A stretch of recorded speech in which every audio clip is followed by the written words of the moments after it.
You're welcome back. So how did you see that? How did you like that? Colorful, wasn't it? Well, that was extremely colorful. So if you'd like to sponsor your ministry or pastor on Africa Television Network, please call 214-575-0199 or 214-797-1692. Are you planning an event and you care about how clean and professionally shot your video coverage comes out to be? Give us a call for more information. It's time to bring you Financial Matters. Let's join Juan Williams for today's episode of Financial Matters.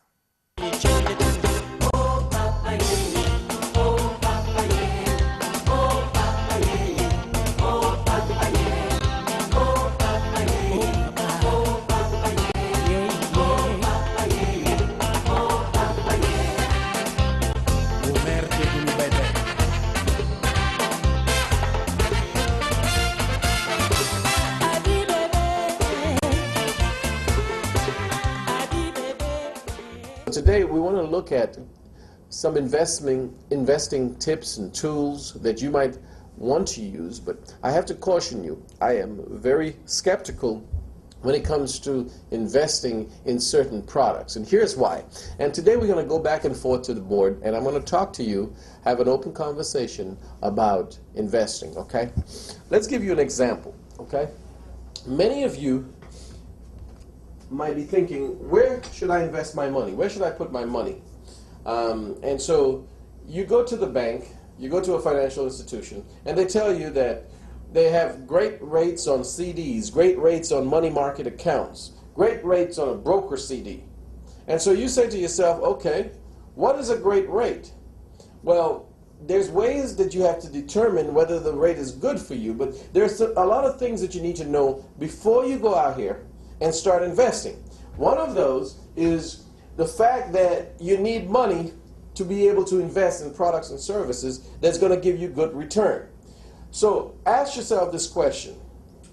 After all my expenses, okay, after all paying off all my creditors, how much money will I have to invest? And I'll give you an example. And we've shown this before, but you need to be thinking about it, okay? As you build your investment strategies, okay? You are currently working on a job, most likely, or you're collecting unemployment, or you're rich by some other way. In some business, you're running a business and you're making money. But the income that you're making is coming from some source, okay? Whether it's from a business, whether it's from a job, or whether you're getting retirement from your 401k or some other assets. Well, that income comes in and it goes to pay expenses. So let's say you made $4,000 a month. The federal taxes might run you 15 to 38%. Okay? Then you have FICA and Social Security.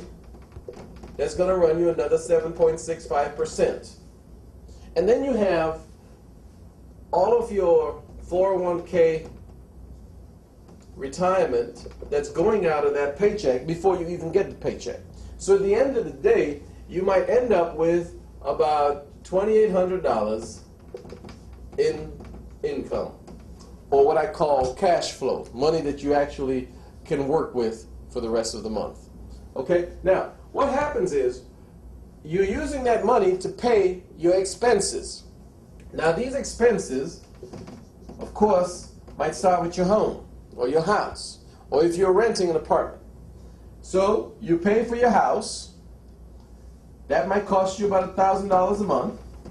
And then, of course, you have to pay for your transportation.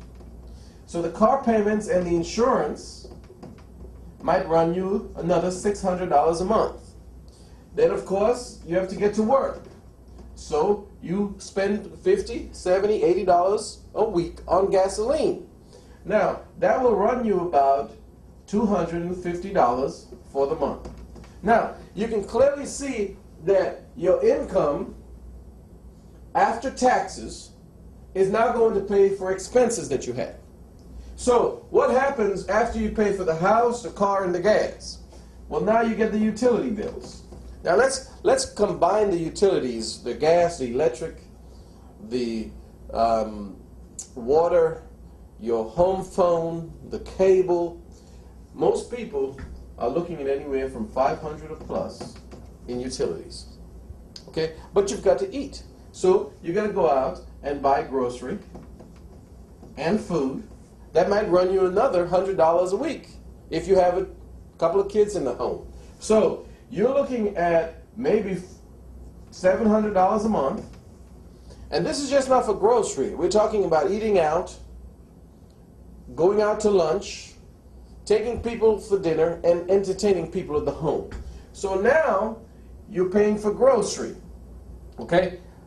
These are just the basic essentials that will keep you every month alive, eating, drinking. Okay? Now, most of us may not have to go out and buy clothes at the end of the month because we have enough to last us anyway for a long time. Unless we put on weight, unless we lose weight, we don't really need to go out and buy clothes because it's one of those things that is a want more than a need. So let's add up some of the numbers real quick. We have 1,600, that's 1,600. 1,600, that's 1,850.